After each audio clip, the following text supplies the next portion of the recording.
ഭാരമായിക്കൊണ്ട് പിടിച്ചിരിക്കുന്ന കരം ഉദ്ധരിക്കളയാതെ പെട്ടവണ്ണം പരദേവരെയും ദേവീദേവന്മാരുണ്ടെങ്കിലും അറ്റകളത്തിൽ തന്നെ ഉറ്റു പ്രാർത്ഥിച്ചു എൻ്റെ കുഞ്ഞുങ്ങൾ വിളിച്ചിരിക്കുന്ന വെളിപ്പുറത്ത് പ്രത്യക്ഷമായി കൊതിച്ചത് ഞാൻ വഴക്കം ചെയ്തിരുന്നു.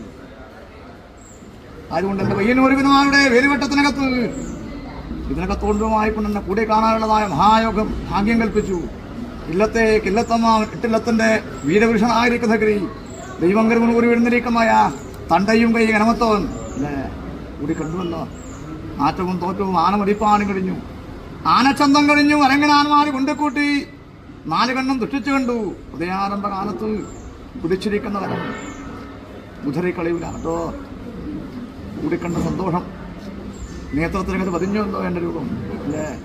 മനസ്സോട് ചേർത്ത് വെച്ചിരിക്കാൻ തക്കവണ്ണം എൻ്റെ കുഞ്ഞുങ്ങൾക്ക് ഇന്ന് പുതം കൊടുത്തതിൻ്റെ മൂല്യമാ നാണയേക്കും ഉപരിയായിരിക്കുന്ന വരങ്ങളൊക്കെ തെറ്റാനെ കൽപ്പിച്ചുകൊണ്ട് മനസ്സെന്നിരിക്കുന്ന ക്ഷേത്രഫലത്തിനെ ചിന്തിക്കുന്ന നേരം വർധനയുണ്ടാക്കിക്കൊണ്ട് ഫലം ഏതൊരു കാര്യമാണോ ധർമ്മരക്ഷാർത്ഥമുള്ളത് എൻ്റെ മക്കൾ കൊതിക്കുന്നത് അതിന് തക്കവണ്ണം വീരയോദ്ധാവായിരിക്കുന്ന ഞാൻ ആയുധമെടുത്ത് പുറപ്പെടും.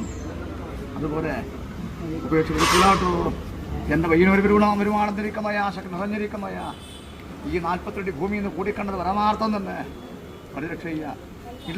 ഇല്ലത്തമ്മാവൻ വിട്ടില്ലത്തിന് അഭിമാനമുള്ള ദൈവങ്ങൾ കാത്തു അപേക്ഷിക്കുന്നു.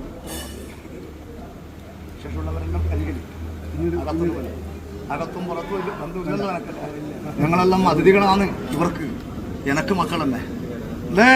അങ്ങനെ അതിഥി സൽക്കാരം ചെയ്തിട്ടുണ്ടല്ലോ. മൂല്യം കുറച്ചുകളയാൽ അക്കവണ്ണം പരിരക്ഷിക്കുന്നുണ്ട്. വൈദ്യകളെ കൂടിക്കണ്ടു ഇല്ലത്തമ്മാവൻ. ശേഷം ഫലങ്ങളെല്ലാം അകത്തുനിന്ന് വിശേഷിക്കാം കേട്ടോ. അരികത്തിൽ വേണം അദ്ദേഹത്തിന് ആസനത്തിൽ